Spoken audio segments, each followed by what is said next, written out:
Hello everyone और welcome. आज नवंबर 2, 2025 हम एक ऐसी चीज के बारे में बात करने वाले हैं जो टाइमलेस है, जो आपकी फाइनेंशियल लाइफ को बेहतर बनाने की पावर रखती है। हम बेंजामिन ग्राहम की बुक द इंटेलिजेंट इन्वेस्टर के कोर प्रिंसिपल्स में डीप डाइव कर रहे हैं। विजुअल बीट, एक पुरानी वेल वॉर्न बुक के क्लोजअप से।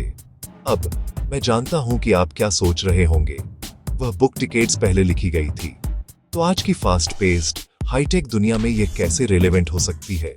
सच ये है कि इसके लेसन्स अब पहले से कहीं ज्यादा क्रिटिकल है। Financial noise, get rich quick schemes, volatile markets, यह बुक क्लैरिटी की एक बीकन है। यह ओवरनाइट रिचेज का प्रॉमिस नहीं करती, बल्कि यह डिसिप्लिन रिसर्च और एक साउंड इन्वेस्टमेंट फिलॉसफी ग्राहम की खूबसूरती, उसकी प्रोफाउंड सिंप्लिसिटी है। यह जार्गन और कॉम्प्लेक्सिटी को हटा देती है, जिससे इन्वेस्टिंग की दुनिया सभी के लिए एक्सेसिबल हो जाती है। ये एक माइंडसेट के बारे में है। ये आपको सिखाती है कि अपने लिए कैसे सोचना है, अपनी हार्ड अर्न्ड मनी को कैटास्ट्रोफिक लॉसेस से कैसे बचाना है और मार्केट की पावर को अपने लिए कैसे यूज करना है, ना कि अपने खिलाफ। वही प्रिंसिपल्स जिन्होंने वॉरेन बफे को गाइड किया, जिन्होंने इस बुक को इन्वेस्टिंग पर सबसे अच्छी बुक कहा है। अपनी डिस्कशन में हम ग्राहम के सबसे पावरफुल आइडियाज को सिंपल एक्शनेबल स्टेप्स में ब्रेक डाउन करेंगे। हम इन्वेस्टिंग और स्पेक्युलेटिंग के बीच के क्रूशियल डिफरेंस को एक्सप्लोर करेंगे, एक डिस्टिंक्शन जो उनकी पूरी फिलॉसफी की नींव है। हम मार्जिन ऑफ सेफ्टी के कॉन्सेप्ट को डीमिस्टिफाई करेंगे, जो एरर्स और मार्केट टर्बुलेंस के खिलाफ आपका अल्टीमेट डिफेंस है। हम मिस्टर मार्केट के फैसिनेटिंग कैरेक्टर से भी मिलेंगे और सीखेंगे कि उनके इमोशनल स्विंग्स का इस्तेमाल अपने फायदे के लिए कैसे करना है, बजाय इसके कि हम उनके शिकार बने। ये आपको नॉलेज और कॉन्फिडेंस के साथ एम्पावर करने के बारे में है, ताकि आप अपने फाइनेंशियल फ्यूचर के लिए स्मार्ट, इन्फॉर्म्ड डिसीजन ले सकें, चाहे हेडलाइंस कुछ भी चीख रही हो। हमारा गोल यहाँ सिर्फ इन कॉन्सेप्ट्स को इंटेलेक्चुअली समझना नहीं है, बल्कि यह देखना है कि उन्हें रियल वर्ल्ड में रियल मनी के साथ कैसे अप्लाई किया जा सकता है। हम इन बड़े आइडियाज को इलस्ट्रेट करने के लिए सीधे सादे एग्जाम्पल्स का इस्तेमाल करेंगे, यह दिखाते हुए कि आपको एक सक्सेसफुल इन्वेस्टर बनने के लिए फाइनेंस में पीएचडी की जरूरत नहीं है। आपको जिस चीज की जरूरत है वह है पेशेंस, डिसिप्लिन और एक ऐसे फ्रेमवर्क को सीखने की इच्छा जिसने टाइम की कसौटी पर खुद को साबित किया है। हमारी बातचीत के एंड तक आपके पास एक क्लियर, रिलायबल रोड मैप होगा, जो आपको एक इंटेलिजेंट इन्वेस्टर के शांत कॉन्फिडेंस के साथ इन्वेस्टमेंट लैंडस्केप को नेविगेट करने में मदद करेगा, जो एक सिक्योर और प्रॉस्परस फ्यूचर बनाने के लिए तैयार है। सबसे पहला और शायद सबसे important distinction Benjamin Graham investor और स्पेक्युलेटर के बीच करते हैं। यह सिर्फ सिमेंटिक्स का मामला नहीं है, यह अप्रोच, माइंडसेट और आउटकम में एक फंडामेंटल डिफरेंस है। ग्राहम के अनुसार एक इन्वेस्टर वह व्यक्ति होता है जो एक बिजनेस का थोरो एनालिसिस करता है, अपने प्रिंसिपल के प्रिजर्वेशन और एक एडिक्वेट रिटर्न की तलाश करता है। बाकी सब स्पेक्युलेशन है। सिंपल टर्म्स में एक इन्वेस्टर एक बिजनेस का एक पीस खरीदता है, जबकि एक स्पेक्युलेटर प्राइस फ्लक्चुएशंस पर बेट लगाता है। इन्वेस्टर को अंडरलाइंग वैल्यू और लॉन्ग टर्म अर्निंग पावर की परवाह होती है। वे बिजनेस ओनर होते हैं, न कि लॉटरी टिकट होल्डर। दूसरी तरफ स्पेक्युलेटर अलग आधार पर काम करता है।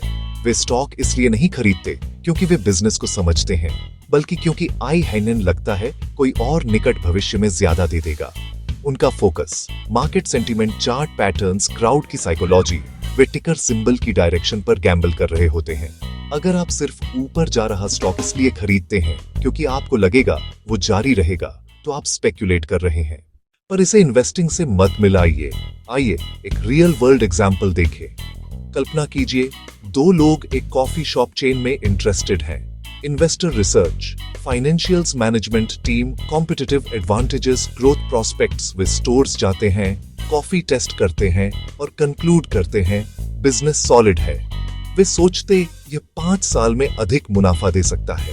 वे अंडरलाइंग वैल्यू के आधार पर स्टॉक खरीदते हैं। स्पेक्युलेटर को अफवाह सुनाई देती है, यह हॉट ट्रेंड है।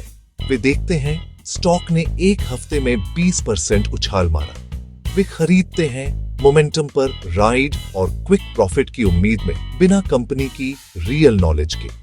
ये डिस्टिंक्शन आपके मार्केट रिलेशनशिप को डिफाइन करता है। जब प्राइस गिरते हैं, स्पेक्यूलेटर पैनिक करता है। उसकी थीसिस तेजी पर बेस्ड थी, उसकी बेट गलत हुई। इन्वेस्टर प्राइस ड्रॉप को अवसर मान सकता है। अगर लॉन्ग टर्म वैल्यू का एनालिसिस साउंड है, कम प्राइस का मतलब है डिस्काउंट पर ज्यादा खरीदने का मौका। अपनी पहचान इन्वेस्टर के रूप में क्लियर रखें, शॉर्ट टर्म नॉइज से अलग रहें, लॉन्ग टर्म सक्सेस के लिए पोजीशन करें, फोकस करें जो मायने रखता है, अंडरलाइंग बिजनेस की क्वालिटी और वैल्यू। अगर कोई ऐसी सिंगल 3 वर्ड फ्रेज है जो बेंजामिन ग्राहम की पूरी इन्वेस्टमेंट फिलॉसफी को इनकैप्सुलेट करती है, तो वह है मार्जिन ऑफ सेफ्टी। यह इंटेलिजेंट इन्वेस्टिंग का सेंट्रल कॉन्सेप्ट है और फ्यूचर की अनसर्टेनिटीज के खिलाफ आपकी सबसे बड़ी प्रोटेक्शन है। प्रिंसिपल एलिगेंटली सिंपल है। कोई सिक्योरिटी तभी खरीदें जब उसकी मार्केट प्राइस आपकी इंट्रिंसिक वैल्यू की कैलकुलेशन से सिग्निफिकेंटली कम हो। इंट्रिंसिक वैल्यू और आपके द्वारा चुकाई गई प्राइस के बीच का यह डिफरेंस आपका मार्जिन ऑफ सेफ्टी है। यह वह बफर है जो आपको बचाता है bad luck, analytical errors, stock market के अनप्रेडिक्टेबल और अक्सर इरेशनल बिहेवियर। यह एक फाइनेंशियल ब्रिज की तरह है जो 30 टन के ट्रक को झेल सकता है, जबकि आप सिर्फ 10 टन के ट्रकों की उम्मीद करते हैं। आइए एक सिंपल एग्जाम्पल लें। मान लीजिए आप एक सॉलिड फर्नीचर कंपनी का एनालिसिस करते हैं। उसके एसेट्स, अर्निंग्स, फ्यूचर प्रोस्पेक्ट समीक्षा के बाद आप कहते हैं कि एक शेयर की इंट्रिंसिक वैल्यू लगभग $100 है। यह वही वर्थ है जो बिजनेस के आधार पर आप मानते हैं। मार्जिन ऑफ सेफ्टी कहता है न खरीदें $100 पर या यहां तक कि $95 पर भी नहीं, बल्कि धैर्य रखें जब तक मार्केट आपको पेसिमिस्टिक होकर $70 में न दे। $70 पर आपका मार्जिन ऑफ सेफ्टी $30 है। यह आपका कुशन है। ये कुशन क्यों जरूरी है? क्योंकि भविष्य अनप्रेडिक्टेबल है और सबसे बेहतरीन एनालिस्ट भी गलत हो सकते हैं। आपकी $100 की कैलकुलेशन थॉट ही गलत हो सकती है। शायद एक नया कॉम्पिटिटर उभरता है या इकोनॉमी में डाउनटर्न आता है। अगर आप $95 पर होते तो छोटा सा झटका भी नुकसान दे सकता था, लेकिन $17 पर आपका $30 बफर सुरक्षा देता है। भले ही वैल्यू $80 तक गिर जाए, आप अभी भी प्रॉफिट में हैं। मार्जिन ऑफ सेफ्टी निवेश को प्रिसीजन से प्रोबेबिलिटीज के गेम में बदल देता है। यह सिर्फ लॉस से बचना नहीं, गेन्स मैक्सिमाइज करना भी है। बड़ा मार्जिन ऑफ सेफ्टी रिटर्न के लिए पावरफुल इंजन है। $70 में $100 का एसेट लेने के लिए आपको एक्स्ट्रा ऑर्डिनरी ग्रोथ की जरूरत नहीं, बस मार्केट प्राइस का रिकंसाइल होना काफी है। इरेशनली कम से रीजनेबल तक रिटर्न सब्सटैंशियल प्रॉफिट दे सकता है। यह वेल्थ बनाने का भरोसेमंद तरीका है, फोरकास्टिंग पर नहीं बल्कि सिंपल अरिथमेटिक पर। $1 की वैल्यू को 0.50 में खरीदना या 0.70 में खरीदना, यही डिसिप्लिन एक डिफेंसिव इंटेलिजेंट इन्वेस्टर बनाती है। सेक्शन 4, प्रिंसिपल 3, मिस्टर मार्केट और आपकी इमोशंस को काबू करना। ग्राहम की ब्रिलियंट एलेगरी। आपका काल्पनिक बिजनेस पार्टनर मिस्टर मार्केट। कल्पना कीजिए आपकी प्राइवेट बिजनेस में हिस्सेदारी है और आपका पार्टनर हर दिन आता है। वह एक प्राइस ऑफर करता है, खरीदेगा या बेचेगा कैश। वह मैनिक डिप्रेसिव है, कभी यूफोरिया कभी डिप्रेसिव। यूफोरिया में वह बेतुका हाई प्राइस ऑफर करता है, डिप्रेसिव में वह शेयर पेनी के लिए बेचने की पेशकश करता है। इंटेलिजेंट इन्वेस्टर का काम उसे एक नौकर समझना। आप उसके साथ ट्रेड करने के लिए बाध्य नहीं है। आप उसके डेली कोट्स को इग्नोर कर सकते हैं। उसके मूड को अपने मूड पर हावी मत होने दें। लालच, डर, प्राइस बढ़े तो लालच और फोमो, मार्केट गिरे तो पैनिक सेलिंग का डर। रैशनल वैल्यू एनालिसिस को एंकर की तरह रखें। मिस्टर मार्केट को सुविधा समझें, गाइड नहीं। अगर प्राइस अट्रैक्टिव है तो लें, अगर नहीं है तो इग्नोर करें और बिजनेस पर फोकस रखें। आप एक्टिव अपॉर्चुनिस्ट बनते हैं, कंट्रोल में रहें अपने रिसर्च और जजमेंट के साथ। यह इमोशनल डिसिप्लिन नॉन नेगोशिएबल है। सेक्शन 5, प्रिंसिपल 4, अपनी इन्वेस्टर प्रोफाइल जानना। बेंजामिन ग्राहम समझते थे कि सभी इन्वेस्टर्स एक जैसे नहीं होते। लोगों के अलग अलग टेम्परामेंट्स होते हैं। अपने पोर्टफोलियो के लिए अलग अलग टाइम होता है। फाइनेंशियल एनालिसिस की बारीकियों में इंटरेस्ट के अलग अलग लेवल्स होते हैं। इसे ध्यान में रखते हुए उन्होंने इन्वेस्टर्स की दुनिया को दो ब्रॉड कैटेगरीज में डिवाइड किया। Defensive investor, enterprising investor. आपकी इन्वेस्टमेंट जर्नी में सबसे पहला और सबसे इंपॉर्टेंट स्टेप ईमानदारी से यह तय करना है कि आप किस कैटेगरी से बिलोंग करते हैं। यह सेल्फ अवेयरनेस क्रिटिकल है, क्योंकि यह उस स्ट्रेटजी को तय करेगी जिसका आपको अपने गोल्स को सेफली और इफेक्टिवली अचीव करने के लिए पालन करना चाहिए। गलत रास्ता चुनने से फ्रस्ट्रेशन, अंडर परफॉर्मेंस और अननेसेसरी रिस्क हो सकता है। डिफेंसिव इन्वेस्टर वह होता है जिसका प्राइमरी गोल सीरियस मिस्टेक्स या लॉसेस से बचना होता है।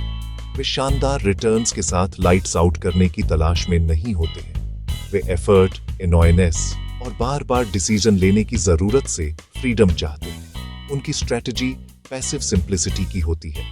ग्राहम ने रिकमेंड किया कि एक defensive investor high grade bonds के बीच स्प्लिट एक पोर्टफोलियो बनाए।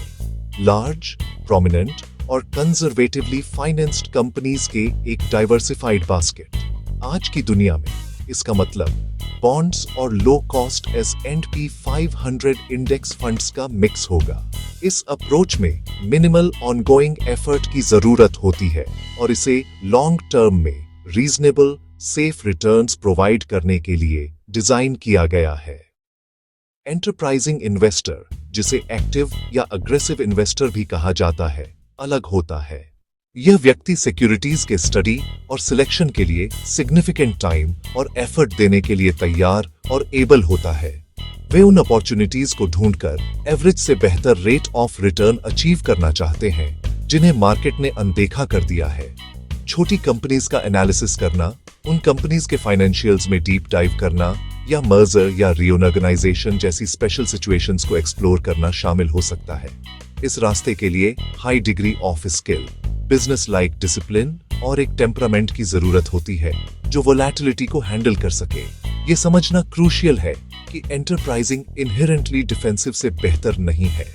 ग्राहम ने वार्न किया कि कई व्यक्ति जो आवश्यक स्किल, टाइम और इमोशनल फोर्टिट्यूड के बिना एक एंटरप्राइजिंग स्ट्रेटजी को अटेम्प्ट करते हैं, वे उससे भी बदतर रिजल्ट्स के साथ एंड करते हैं जितना कि अगर उन्होंने सिर्फ एक डिफेंसिव अप्रोच का पालन किया होता। सबसे बुरी पॉसिबल पोजीशन बीच में होना है। ट्रू एंटरप्राइजिंग इन्वेस्टर की कमिटमेंट की कमी, लेकिन प्योरली डिफेंसिव वाले से ज्यादा रिस्क लेना। कुंजी यह है कि आप अपने रिसोर्सेज और अपनी पर्सनैलिटी के बारे में खुद से ईमानदार रहें। सिंपल डिफेंसिव पाथ चुनना ज्यादातर लोगों के लिए एक परफेक्टली इंटेलिजेंट और अक्सर सुपीरियर चॉइस है। Section 6, principle 5, value over price का लॉन्ग गेम। ग्राहम की फिलॉसफी का एक कॉर्नरस्टोन, प्राइस और वैल्यू के बीच का क्रिटिकल डिस्टिंक्शन। यह एक सूक्ष्म डिफरेंस लग सकता है, लेकिन यह इंटेलिजेंट इन्वेस्टिंग के पूरे फ्रेमवर्क को अनलॉक करने की कुंजी है। ग्राहम कहते थे, प्राइस वह है जो आप चुकाते हैं, वैल्यू वह है जो आपको मिलती है। एक स्टॉक की प्राइस वह नंबर है जो आपकी स्क्रीन पर रोज फ्लिकर करता है, एक ऐसा फिगर जो मिस्टर मार्केट और उसके पार्टिसिपेंट्स के कलेक्टिव द्वारा डिटरमाइन होता है। Mood whims, short term opinions, ये वाइल्डली इरेशनल हो सकता है। Hype fear herd mentality. दूसरी ओर वैल्यू एक कंपनी की इंट्रिंसिक वर्थ है। Assets earnings power long term prospects. Graham ने कहा, शॉर्ट रन में मार्केट एक वोटिंग मशीन है, लेकिन लॉन्ग रन में यह एक वेइंग मशीन है। यह मेटाफर प्राइस और वैल्यू के रिलेशन को कैप्चर करता है। शॉर्ट टर्म में वोटिंग मशीन, एक स्टॉक प्राइस एक पॉपुलैरिटी कॉन्टेस्ट है। यह इमीडिएट सेंटिमेंट और वोटों को रिफ्लेक्ट करती है। एक कंपनी किसी भी फिल्मसी कारणों से पॉपुलर हो सकती है। एक कैची नाम, एक ट्रेंडी इंडस्ट्री, एक करिश्माई सीईओ और उसकी स्टॉक प्राइस भी आएच सकती है, पर यह रियलिटी से अलग हो सकती है। यह स्पेक्यूलेशन है। प्राइसेस इमोशन से चलते हैं। हालांकि लॉन्ग रन में मार्केट वेइंग मशीन बन जाता है। आखिरकार हाइप फीका पड़ जाता है और इमोशंस कम हो जाते हैं। जो बचता है कंपनी के असल प्रॉफिट्स और कैश फ्लो की एबिलिटी। मार्केट ट्रू सब्सटेंस को पहचान कर उसका वजन करेगा। मजबूत बढ़ती अर्निंग्स वाली कंपनी समय के साथ वैल्यू को प्राइस में रिफ्लेक्ट होते देखेगी, जबकि सिर्फ हाइप वाली कंपनी प्राइस को कोलैप्स होते देखेगी। इंटेलिजेंट इन्वेस्टर डेली वोटिंग को इग्नोर करता है और वेइंग पर फोकस करता है। इसके लिए लॉन्ग टर्म पर्सपेक्टिव और पेशेंस चाहिए। यह माइंडसेट डेली मार्केट न्यूज के ट्विस्ट से आपको मुक्त करता है। मार्केट कल ऊपर होगा या नीचे, इसकी चिंता छोड़ें और एक ज्यादा इंपॉर्टेंट सवाल पूछें, क्या मैं जिस बिजनेस का मालिक हूं वह समय के साथ ज्यादा वैल्यूएबल होता जा रहा है? अगर जवाब हां है तो शॉर्ट टर्म प्राइस गिरना खतरा नहीं, यह एक गिफ्ट है। वैल्यूएबल एसेट को कम प्राइस पर ज्यादा खरीदने का अवसर। वैल्यू के रैशनल असेसमेंट में डिसीजन एंकर करके आप मार्केट के मैनिक स्विंग्स को शांत और उद्देश्यपूर्ण तरीके से नेविगेट कर पाएंगे, कॉन्फिडेंट कि लॉन्ग हॉल में सब्सटेंस आखिरकार सेंटीमेंट पर हावी होगा। Section 7 conclusion, life long success के लिए 3 गोल्डन रूल्स। जैसे ही हम अपनी डिस्कशन को खत्म करते हैं, यह क्लियर है कि बेंजामिन ग्राहम की विजडम कॉम्प्लिकेटेड फॉर्मूलाज या सीक्रेट स्टॉक टिप्स के बारे में नहीं है। यह बिहेवियर और माइंडसेट की एक रॉबस्ट, टाइम टेस्टेड फिलॉसफी है। यह फ्रेमवर्क आपको आपकी खुद की सबसे बुरी इंपल्स और मार्केट की मैनिक डिप्रेसिव नेचर से बचाता है। हम इसे 3 गोल्डन रूल्स में समराइज कर सकते हैं। Visual Q margin of safety, shield icon. Visual Q emotions control, शांत दिमाग आइकन।